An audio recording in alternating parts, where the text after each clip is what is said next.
Hello, and welcome to episode 58, where we will cast an inquisitive eye on the ingenious game and watch from Nintendo. That was the second offering from the Panorama series, called Popeye. This handheld was first offered for sale August 30th back in 1983, and went on to sell about 250,000 units worldwide. It utilizes the same ambient backlit screen, to stunning effect, that the already reviewed tabletop series of Game & Watches had previously trailblazed. In its development, Popeye was given the production code of PG-92.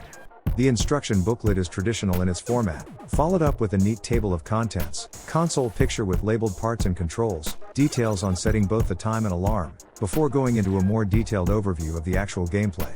I'd strongly encourage anyone that wishes to read the instructions in detail, simply pause the video and do so, as there are plenty of interesting details for this system shown here. Some of you may be aware that the Panorama Screen series spawned 6 handhelds in this Game & Watch series, with today's offering, Popeye, being the second system released. Here you can see all 6 consoles operating in their idle mode, which always occurs when the system is left unattended, reverting to its simulated gameplay that represents its standby mode. And here we see today's star in focus, Popeye. This little green console, with its beat-em-up gameplay, is just so adorable. And even though I'm aware how Nintendo accomplished the full color gameplay, by reversing the LCD screen by allowing light to cascade through the colored foil, which gave the illusion of dynamic colored moving figures. It still amazes me how innovative Nintendo were here in achieving the first ever LCD colored gameplay. This screen technology was perfected by Nintendo with their tabletop series, which we've recently reviewed here on our channel, but they were keen to produce the same stunning screen effect, but in a compact version, with the Panorama Screen series being their solution. And due to their identical gameplay, I encourage everyone that's interested to review episode 56, the one about the tabletop series episode on Popeye. And while the gameplay occurs, I'll take a moment to explain how Popeye was initially imagined, his first movie appearance, and, most importantly, how he broke into the gaming world. So, Popeye's origins can be found in L.Z. Seeger's Tumble Theater, from the 1919 New York's Evening Journal comic strip, with the original main character being called Ham Gravy, who had a girlfriend called Olive Oil, together with her brother, called Castor Oil. The crew received their first colored comic strip in 1924.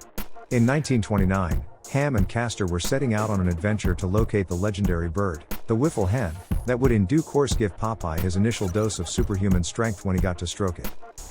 Here we see the two characters meeting Popeye for the very first time, with Popeye saying in response to being asked is he a sailor, saying no, he thinks he's a cowboy. The public loved the new character of Popeye so much that he replaced the previous star of the show, Ham Gravy, as the lead focus. Also, he seems to have inherited Olive Oil as his girlfriend.